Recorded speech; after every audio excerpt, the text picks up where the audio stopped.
WeRiseMag.com.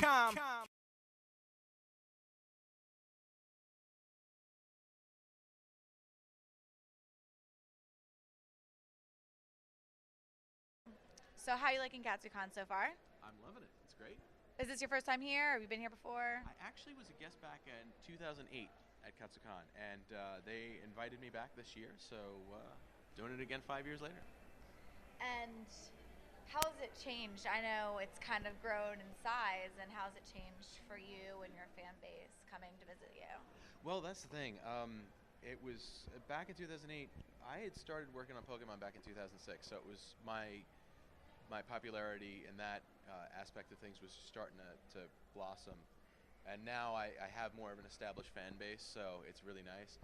As far as the convention, this wasn't in the Gaylord Convention Center 5 years ago. It was in a smaller, I actually don't remember the exact venue, but it was more just like a hotel type of situation. So it's expanded to almost like Otakon proportions at this point. I know. So, what are you planning on doing? I know you're doing Pokemon right now. Do you have any other plans for the future? Well, that's the thing. The problem is that with the jobs that we do, a lot of times we're not like allowed to talk about things till they're released. But I will say there are some video game projects on the horizon. There's some more Pokemon work coming up. One thing I can talk about is I worked on a series of audiobooks for Audible with Ellen Kushner. Last year we did The Privilege of the Sword, which is available on Audible, and like 2 weeks ago we recorded Fall of the Kings, and I had talked to Ellen and I was like, are we allowed to talk about this? And she's like, well, I'm already tweeting about it now while you're in the studio. I was like, oh, okay, so we can talk about it. It's public. That's going to be out sometime over the summer, and it's really cool because they're taking a new concept. It's under the Neil Gaiman Presents audiobook label, and what Ellen has done with Sue Zizza, who's the director, is they've taken a book where Ellen reads the book like it would be an audiobook read by the author, but then in like scenes where there are like a lot of the main characters, what they've done is they've cast actors as those characters. So when there's dialogue, we had a cast of somewhere between like 6 and 9 actors had come in, and we recorded our dialogue scenes. So you'll have these passages that'll be read by the author, and then it'll go into like a scene with the actors, and so it's almost like listening to an audio drama. It really adds a new element to the whole audiobook element. Yeah. That's awesome. It's very cool. So, back to Pokemon, not to get you off audiobooks. No, of Back course. to Pokemon. What would you say has been your favorite Pokemon to voice act? That's tricky, because usually it changes every once in a while, and when I started off, I was really happy to be the voice of Bonsly, and then Krogunk came along, and I really loved Krogunk, and now in this newer series in the Unova region, I'm Stunfisk, and I absolutely adore doing him. He's a mischievous little electric fish, but the thing about Pokemon actually, and here's a little update. This morning, an episode aired with Zweilous, who's he's the pre-evolution of Hydreigon, who I was already voicing, but they finally brought his earlier evolutions into the show, and as of today, I can say that I'm officially 50 different Pokemon creatures in the show. So I was very happy. It was a landmark, and that's the thing when you voice. Some of them, are you don't really see them as often, like Ludicolo and things like that. But and then I'm more involved with like when I was doing Bonsly or Chimchar or Krogunk, like they were in almost every episode, and it was a thing. But on the whole, having like 50 different creatures to choose from, it's like, what's my favorite? There's so many, So That's a lot, like in your book too. yeah. Out of 600, and I don't know the exact number, it's 690 something or something like that. Yeah, I'm about 8% of the Pokemon population. That's pretty important, though. That's pretty cool.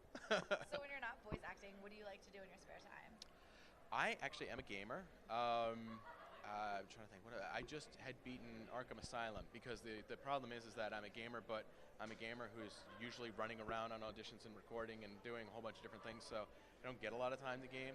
And everybody's like, "What do you mean? You mean Arkham City, right?" I'm like, "No, I just beat the first one. I'm gonna get into Arkham City now, but like I love the Uncharted series. I got a PlayStation last year, so PlayStation 3, so I'm just like catching up on a lot of the games that I've missed in the years, But yeah, I like gaming. I like watching anime. I love going to conventions and just doing the fanboy thing. Would you ever cosplay one of your, Pokemon or Brock or anyone that you voice acted, or have you, or is that why you're laughing? Oh, well, actually, I played a character, Tanaka Souichiro, in Genshiken, and he is a cosplay character, and it was just amusing because. There was a time when I was a college student and I was an anime fan before I got into voice acting, because I started voice acting in 2001, and prior to that I was a college kid, and I was going to conventions, and I actually went to the first Katsucon, and I think it was down in Virginia at the time. I don't know if it was Virginia Beach or a little bit further north, but in my college years. Prior to getting into voice acting, we did a bunch of conventions, and actually at one point in time a friend had convinced me to be involved in his cosplay skit, so I did that a long time ago. But it's funny because when we worked on Genshiken, it was very easy for me to associate with the fan community in that show, because I was like, well, this is the doujinshi nut, and this is the cosplay guy, and this is the model building person, and this is all these different archetypes of fandom, and I was like, I either knew or was one of these people when I was in my college anime group as well. Everyone knows those people. Absolutely. Well, thank you so much for talking with us. Well, it's great to have you. I hope you enjoy the rest of your con. Thank you. I hope you guys are having a great time too. Thank you.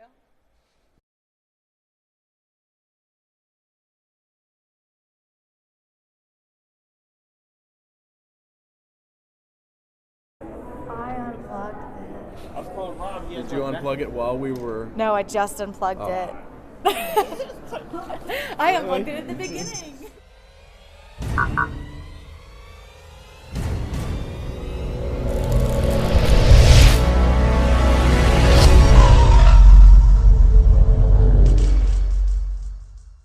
WeRiseMag.com.